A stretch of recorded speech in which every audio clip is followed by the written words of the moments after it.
notes and 30-second notes. Yeah. Now the next thing we come to is time. Okay. For a drummer, it's absolutely vital to have good time, because you're the one, or you're the person in the group or the ensemble who's, projecting the correct time, the correct feel to the rest of the guys. If your time is poor, then the band is never going to sound tight. But that's just the thing. The drummer has to kind of really focus on time all the time. You cannot afford to be sloppy. You cannot afford to. You can play what we call play freely, which means you don't really have to nail everything and you don't have to really dig into the groove. You can play it loosely. You can play it, more kind of like a free, more rolls, more simple work.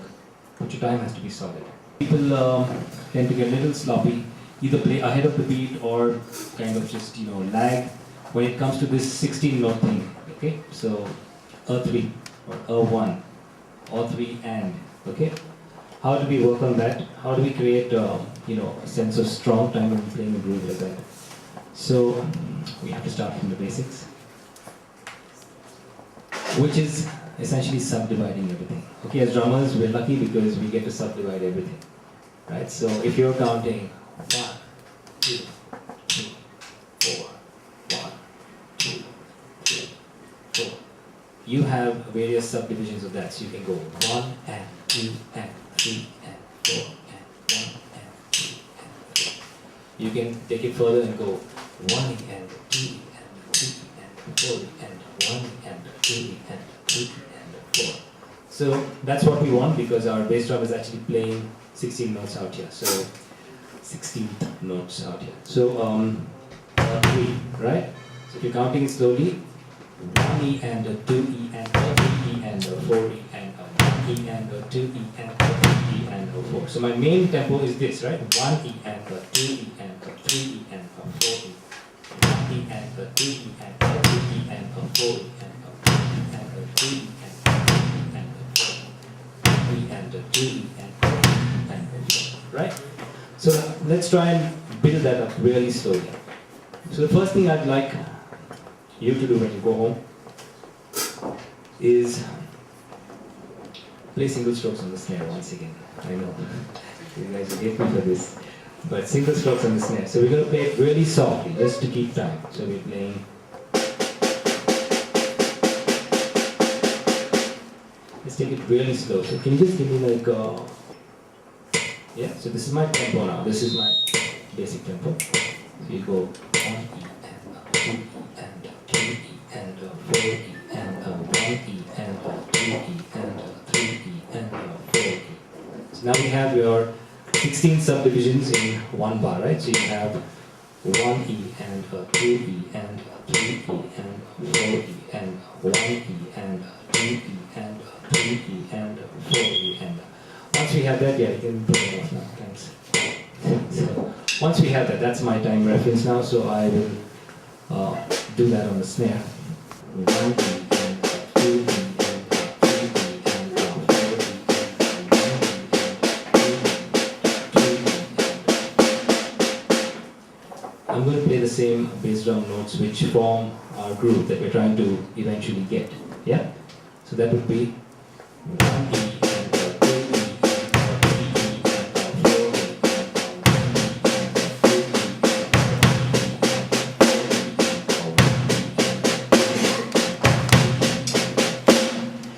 The focus here is to really play the A3 and the 1 in total unison with what's happening on my snare, yeah, for those notes. So 1, 3, yeah, those notes have to be bang on together. So 1 E and 2 E,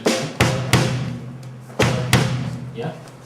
So your kick is actually, you know for a fact that your kick is actually playing those subdivisions bang on. All right, okay. So let's work this out slowly. I'm going to play the 2 and the 4 on my hi-hat with my foot. Keep my snare going and keep that kick going. Okay, so.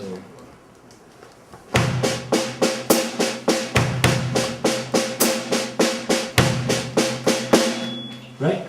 Understood what's happening? My hi-hat is playing 2 and 4, which is my backbeat, which my snare would usually do. snare's playing all the subdivisions, my kick is playing my 1 and my earth 3, which is our goal eventually. So.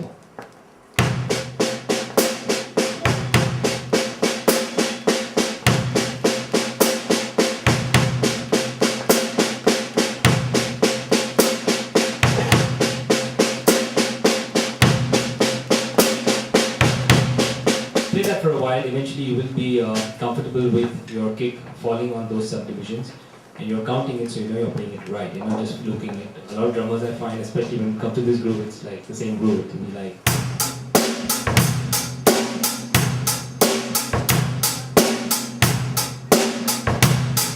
Right? So all these things happen because you know you're supposed to play the earth 3, but it's kind of, you know, shaky, it's all over the place. You're kind of fluking it because you're not really focusing on the fact that it is a 16-note subdivision and you are playing the color 3.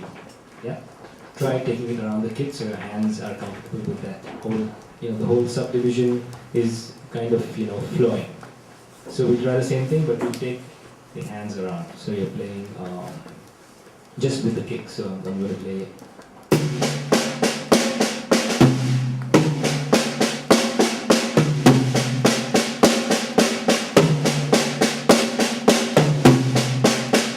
Exactly what the kick is playing, right? Same thing with the groove.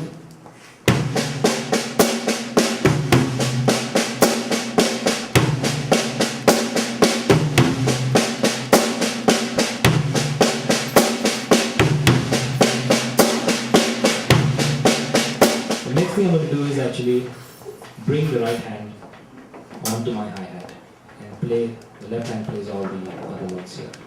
Kick is doing the same thing. So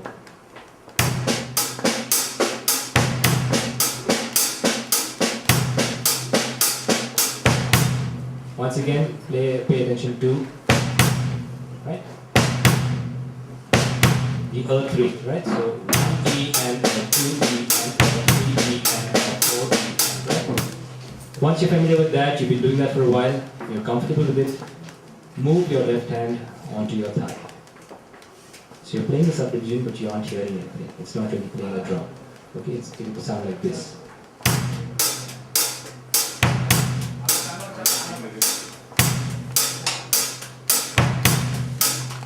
Same count, E and 3 E, E and 4 E and 1 E and 3 E. Right? Once you're cool with that, let's get that left hand in to play your backbeats, your 2 and 4. So now we've got 1 E and 2 E and 3 E and 4 E and 1 E and 2 E and 3 E and 4 E. So that's how you kind of use subdivisions to strengthen your time and to have a clear idea as to where your notes are actually falling. Because when you learn any instrument, and especially drums, because it's essentially hitting stuff, you're not learning chords, you're not worried about stuff that he has to worry about. You're not worried about scales, you're not worried about modes, you're not worried about all sorts of things. You're hitting, okay? Essentially you're just hitting stuff. So using subdivisions and getting into the habit of actually, working out stuff based on subdivisions is, I think, very important for drummers because that's the only way you will know exactly where you are in the music. Yeah. So if any groove, if you have, a problem working it out, my suggestion is always slow it down. Start, subdividing that whole groove, whether it's 32nd notes or 16 notes. Find out exactly where those hits are falling. Work it out at a slow tempo, slowly push it up till you reach the tempo that you want. Okay, so that's something that I think for any groove never fails. Yeah, another very very important element of drumming or aspect of drumming is dynamics. I'm sure all of you have heard of the word being thrown around all the time. He plays with a lot of dynamics and a lot of dynamics in the music and blah blah blah. So what does it really mean? In music terms, it's the flow of notes in terms of velocity, in terms of volume. Okay, what you're playing loud, what you're playing soft. If it's just one hit randomly or one hit, even deliberately, that's something that we call an accent. But if you're creating like a dynamic flow or like a flow in levels. That's basically my understanding of dynamics in playing. So I'll give you a very basic example of how dynamics works. I'm going to play a single stroke roll again. So this time on my tom. Okay, so I'm just going to play right, left.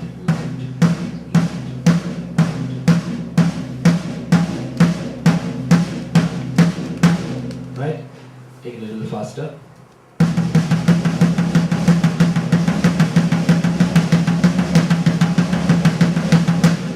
Still single strokes, all even. It's well, it sounds like some African dude going away at the top, but it still doesn't really project any kind of feel, right? Let's try and use dynamics. Let's try and play loud and soft, and let's just see what happens. Okay, so I'm going to just randomly do some stuff. So.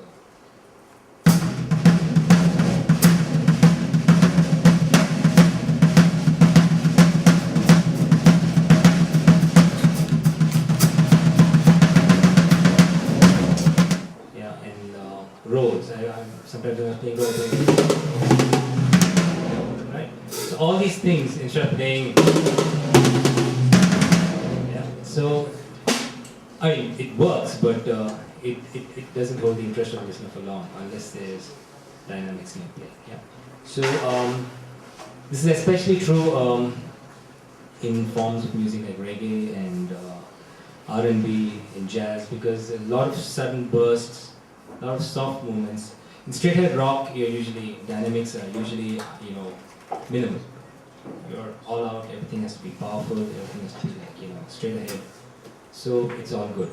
But in a lot of other forms of music, yes, you need to have a lot of dynamics. And so that's something that you need to work on. And there's no shortcut, it's just, once again, taking your rudiments, whether it's your single stroke, your double stroke, and just playing them soft, playing them loud, accenting notes, playing them all at the same level. So all those things, that just builds up your understanding of dynamics. So.